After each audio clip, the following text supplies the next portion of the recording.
Despite the outrageous fares that foreign airlines charge Nigerian passengers, coupled with the economic hardships in the country, Nigeria still records high-bound, outbound flights as many citizens are still leaving the country in their numbers with no intentions of returning.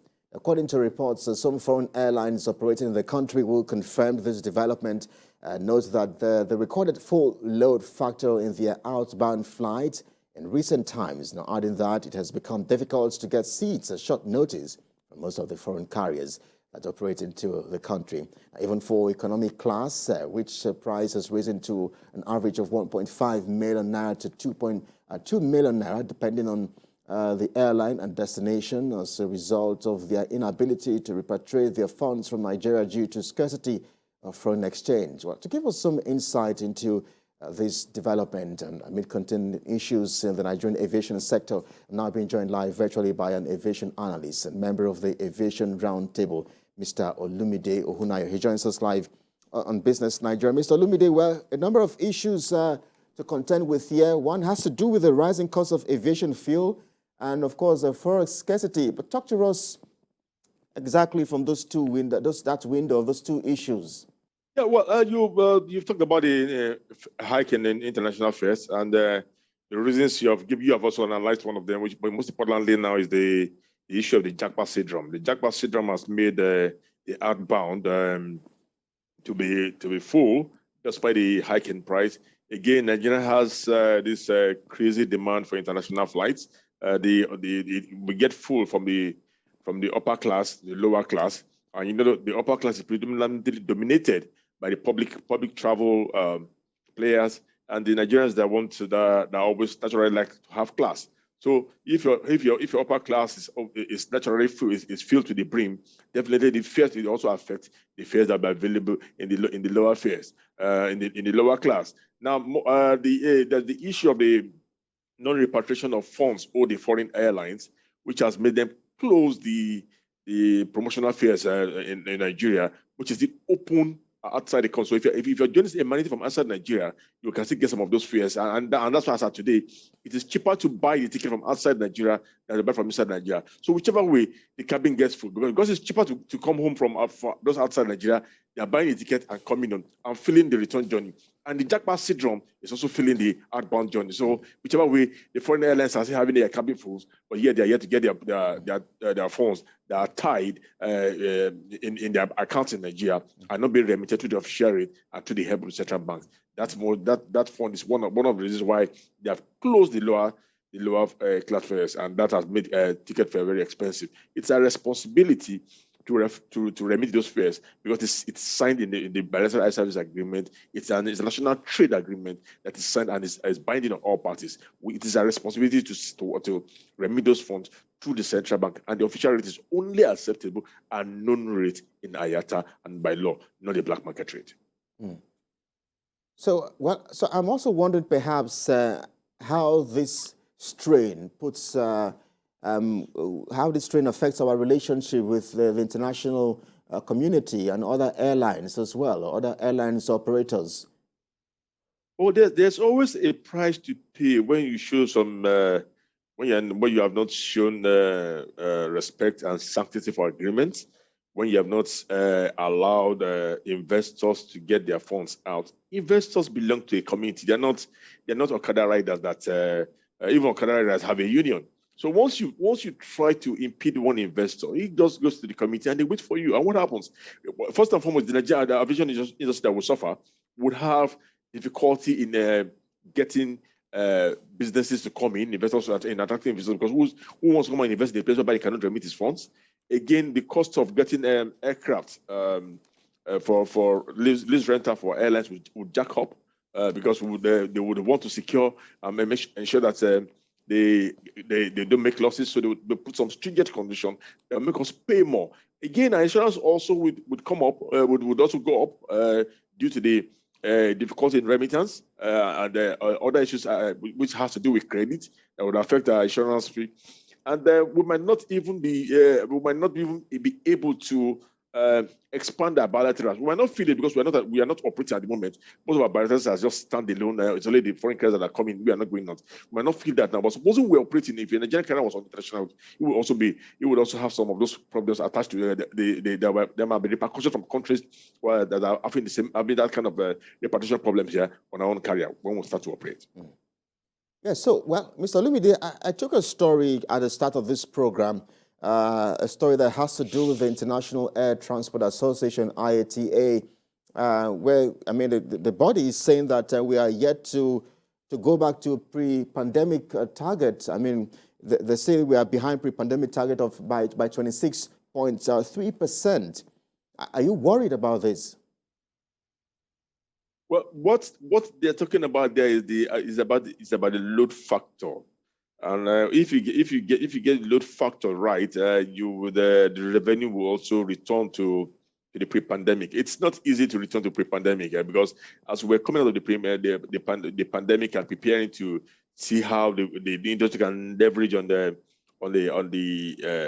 pains of the pandemic, there came the high cost of fuel and the Russian-Ukraine war, which has also affected travel, affected cost of aviation fuel, and also the cost of tickets, which has risen world over, but not in comparison with the astronomical increase on the Nigerian routes. So that has affected travel. And once the ticket fare increases, you expect some drop in the leisure passengers for some countries, and also you expect that frequencies would reduce, and the size of aircraft will also reduce. So when all those things comes to place, there's no way you can meet up with this pre-pandemic level that was the target before. But then the airlines are getting through. They'll reduce the capacity. The airports themselves are also reducing capacity of airlines that can operate into the airport, reducing number of frequencies, reducing their frequencies into the airport, and that has also affected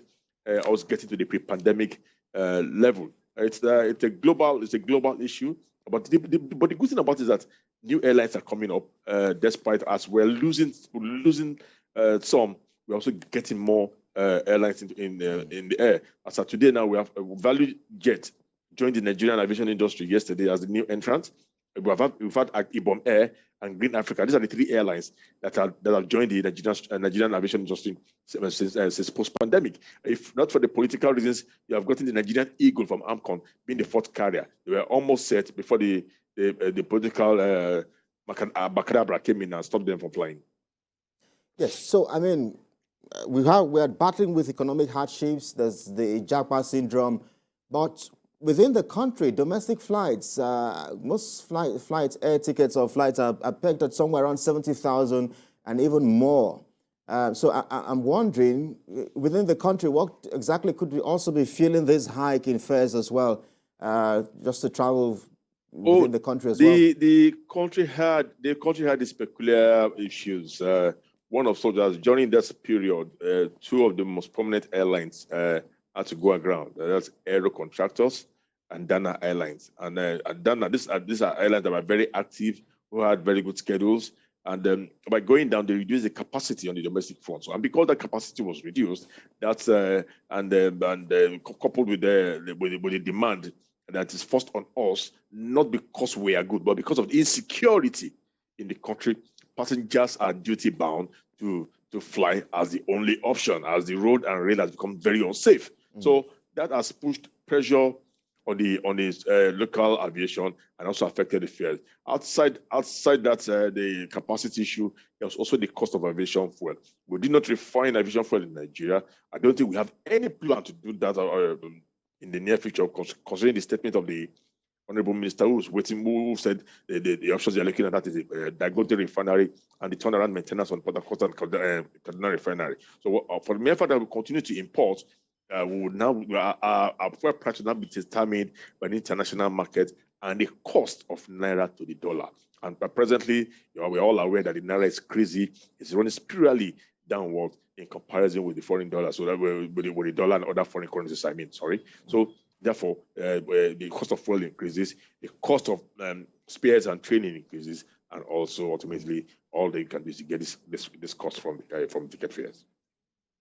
Are you also worried about the current state of the aircrafts we have at the moment, the models of the aircrafts we have in our fleet operating around the country? Oh no! I'm not. Don't let's go there. We have gone past those dark old days. Those days that's when we'd always have we had our crashes on near misses. We have gone past those days. We are an era of Category 1 certification. This is what most of our neighbors do not have.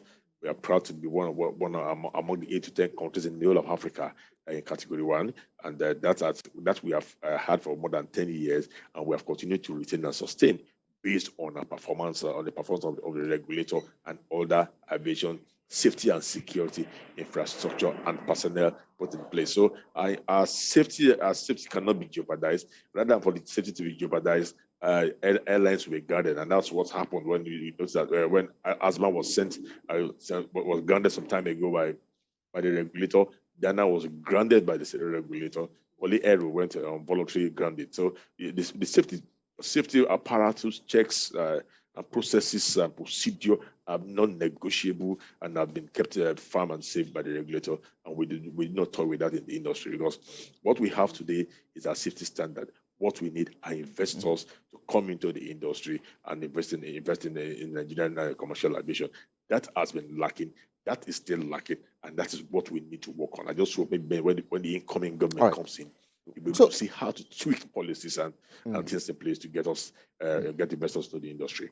Yes. Maybe in a moment you let us know about some of the conversations ongoing as well at that level where you are. But I mean, when we also take a look at the global inflationary pressures, for instance, I'm wondering just how perhaps is this shaping the projections of IATAs? Well, the IATA makes their prediction on the future demand and supply based on the pre-existing prices, and nobody foresaw the Russian-Ukrainian war coming in, and nobody thought that it was going to extend. And from the look of things, rather than coming to an end, we now do not know when it's going to come, when the war will end. And suddenly, the fuel price that was going down has now started going up again.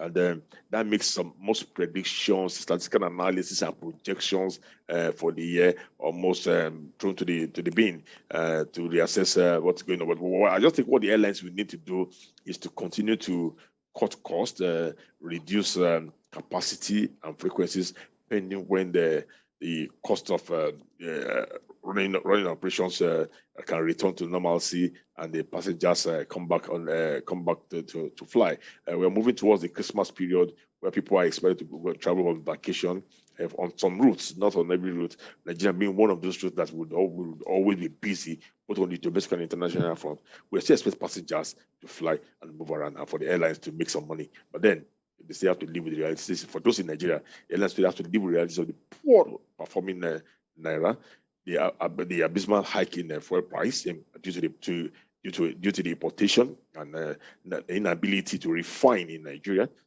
That's has affected the cost of fuel for Nigerian airline operators. Yes, just maybe on a final note, before I let you go, the budget was presented by Mr. President last week. I'm wondering how the aviation industry is responding to this budget. There are issues around fuel subsidy, but there have also been calls as well for subsidy for Jet A1 fuel as well. So maybe in 60 seconds or less, you can just do us your analysis. No, well, personally in the industry, I don't think we would look forward to having a subsidy for Jet A1. We do not want to compound the problems of the nation and that has come on from the subsidy given to the PMS. So we do not want a subsidy for the Jet A1. It should continue to be deregulated. What we want is for them to give crude oil to the existing modular refineries to start refining aviation fuel for the industry. There are modular refineries that are available, that are ready to refine, but they are not having access to crude oil. And if they can give us, if you give them crude oil, they will definitely choose aviation fuel as one of the refining protocols. Aviation fuel is deregulated. They will not go into PMS because PMS is not regulated. and they might not get their subsidy. But for aviation fuel, it's what you produce, you sell. So I think for the industry, we look forward to that the government should provide crude oil to the modular refineries that are available rather than wait for Dangote refineries or the turnaround maintenance for the Port Harcourt and Kaduna refineries.